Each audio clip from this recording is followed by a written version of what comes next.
Buongiorno, sono Francesca Iello. In questo video vorrei raccontare delle memorie di cammini e di incontri con persone che non ci sono più, persone che sono state travolte da un evento calamitoso accaduto in terra di Massalubrense e specificamente nella frazione di Termini, sotto il Monte San Costanzo, la frana di Mitigliano del 16 febbraio 1973. C'è da dire che questo episodio era rimasto molto impresso nelle mie memorie. All'epoca ero una bambina, avevo 10 anni, frequentavo la quinta elementare e era rimasto profondamente impresso il ricordo dell'evento, il ricordo delle persone. Per cui a dicembre 2023, in occasione della pubblicazione di questo mio libro di ricordi della vita del paese, ai termini di Massalubrense, un paese a me caro, in cui ho trascorso tanto tempo, avevo dedicato un capitolo al racconto di questa storia. Poi lo scorso anno, a febbraio 2023, sono stata contattata da alcuni ragazzi di un'associazione culturale di Termini, i quali in occasione del 50° anniversario della frana di Mitigliano mi hanno chiesto di offrire una testimonianza viva, di raccontare dei ricordi, i miei ricordi delle persone, quelle che avevo descritto nel racconto, aggiungendo qualcosa in più. E con molto piacere e con molta commozione ho reso questa testimonianza. Adesso mi fa piacere riportarla in questo video affinché possa essere divulgata se gradita. Ovviamente si tratta di ricordi filtrati attraverso gli occhi e la mente di una bambina, quindi sono ricordi infantili che io oggi da adulta vado a richiamare, a rievocare. Quindi cammini ed incontri con persone, questa è la tematica. La frana, tutti sanno come è avvenuta, una frana che ha provocato una grande colata di fango a seguito del distacco di una roccia dalla cima del Monte San Costanzo. La colata di fango trascinò a valle 2 abitazioni con tutte le persone che vi erano, che nella notte dormivano, morirono tutti.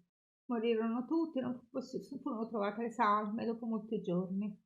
Io non ho vissuto in diretta questo evento, ma l'ho vissuto in differita, ma in una differita molto breve, perché il giorno dopo la frana ricordo che mio padre ricevette una telefonata da un suo amico di Termini che gli raccontava l'accaduto. Rimanemmo tutti sconvolti in famiglia e per molti giorni seguimmo con dolore e con speranza tutte le vicende attraverso i telegiornali, i giornali filmati, le vicende della ricerca e dei tentativi di recupero delle vittime, sperando che qualcuno si fosse salvato, ma purtroppo non si salvò nessuno. 2 intere famiglie andarono disperse.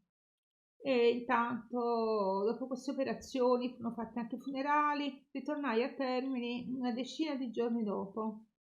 Faceva freddo, era inverno, era buio e ricordo che il primo impatto con il luogo della frana fu uno sguardo lanciato velocemente fuori dal finestrino dell'auto dalla strada di Marciano, esattamente di fronte alla montagna, questa montagna che mi era così cara, così familiare, che guardavo sempre. Per me guardare la montagna significava guardare la casa, ritornare a casa. Quel giorno non la riconobbi, era lacerata da una ferita profonda, questa colata di fango, di terra scura, ancora bagnata di acqua, a cui erano aggrappati i ruderi delle abitazioni e dei muri di contenimento di pietra. C'era di tutto, era un disastro. Il passo successivo fu l'attraversamento del territorio, il cammino, non sul luogo della frana che non era più percorribile, ma attraverso un sentiero che dalla chiesetta di Mitigliano scendeva giù nella valle fino agli agrumeti, bypassava la frana, quindi il luogo in cui la frana si era fermata, bypassava e poi proseguiva verso Cancello, Namonte, eccetera. Nel buio, passando in corrispondenza delle case che non c'erano più, ricordo l'abbaiare di un cane. Era il cane che faceva la guardia, che abbaiava, avvertiva le sue padrone che non avrebbero risposto mai più, ma era lì ancora al suo posto, disperato. Ci furono altri cammini, sempre di sera, sempre nel buio con le torce e sempre con l'abbaiare di questo cane finché qualcuno lo portò via. Poi partirono i ricordi, perché io conoscevo molto bene le due case e le persone che vi abitavano. Erano ricordi della mia prima infanzia, quando camminavo tanto con mia madre su questa strada. Ricordo che nei pomeriggi d'estate ci fermavamo sempre sulla salita dalla monte verso il paese, ci fermavamo a parlare con le persone di queste case. Erano persone gentili, accoglienti, persone desiderose di contatto umano, persone che ti offrivano qualcosa, ti offrivano un sorriso, un bicchiere d'acqua, un saluto. In una casa, la casa di Valle, abitava la famiglia Mitrano, di cui ricordo molto bene Rosa Abate, che era una donna giovane, una donna molto materna, veramente dolcissima, aveva grandi occhi azzurri, capelli castani intrecciati con queste trecce sollevate, la testa coperta sempre da un fazzoletto colorato e come decorazione aveva gli orecchini a cerchio dorati. La ricordo perfettamente come in una foto. Aveva 3 bambine piccole piccole con dei visi angelici, piccine, che stavano lì che giocavano all'aperto su queste scalinate piene di vasi fioriti. C'erano tanti gerani e soprattutto tante fucsie pendenti. Rosa ci offriva sempre un bicchiere d'acqua, ci offriva delle uova in un cestino piccolino realizzato con i rami di olivo intrecciati. Poi proseguivamo il cammino. A monte c'era un agrumeto con pagliarelle che lo racchiudevano verticalmente e lo coprivano, e in alto c'era un'altra casa. In questa casa ricordo una donna che a me bambina sembrava triste, Erminia. Era la casa della famiglia Gargiulo. Erminia era una donna di mezza età che viveva lì con le sue figlie, delle ragazze più grandi di me. Dopo molti anni ho saputo che era vedova e a questo forse attribuivo la sua tristezza. Lei raccontava sempre a mia madre delle sue mucche. Parlava con affetto di questi suoi animali, che erano anche la fonte di sostentamento della sua famiglia, perché un'economia rurale, una mucca è un patrimonio alimentare ma anche economico.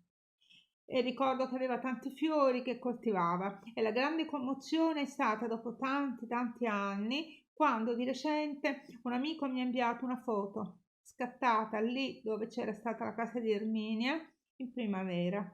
Una foto di tanti gigli fioriti. Questi bulbi che sono stati trascinati via sono rimasti attaccati alla terra e fioriscono ancora dopo oltre 50 anni. Nella mia giovinezza ho camminato tantissimo su quella strada della frana, non guardavo mai in alto. Era una cosa che mi faceva tristezza perché della casa di Erminia, della famiglia Gargiulo, non era rimasto più nulla, solo la rampa d'ingresso, da dove poi passato c'era stato il cane. Invece dall'altro lato, a valle, nella casa della famiglia Mitrano, rimanevano brandelli di mura, resti delle coperture delle volte stradossate, tipiche delle case rurali, e tanti attrezzi di vita quotidiana che era stata bruscamente interrotta. Guardavo anche la montagna da lontano, dalla strada di Marciano. Per molti decenni non c'era più il bosco. In corrispondenza della frana era rimasta come una cicatrice, una rasatura.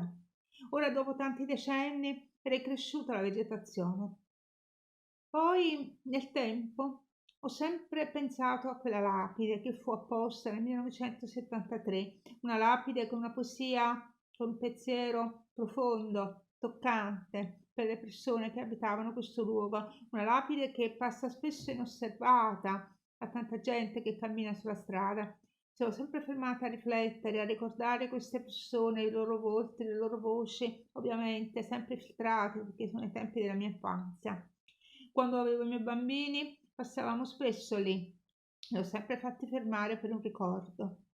È importante che oggi questi ricordi, anche se sono dei ricordi piccoli di una piccola comunità, non sono solo ricordi miei personali, sono ricordi, fanno parte della memoria collettiva e tengo molto che vengano ricordati. Ecco perché la memoria collettiva è una parte della storia più umile, ma quella più vicina alla gente.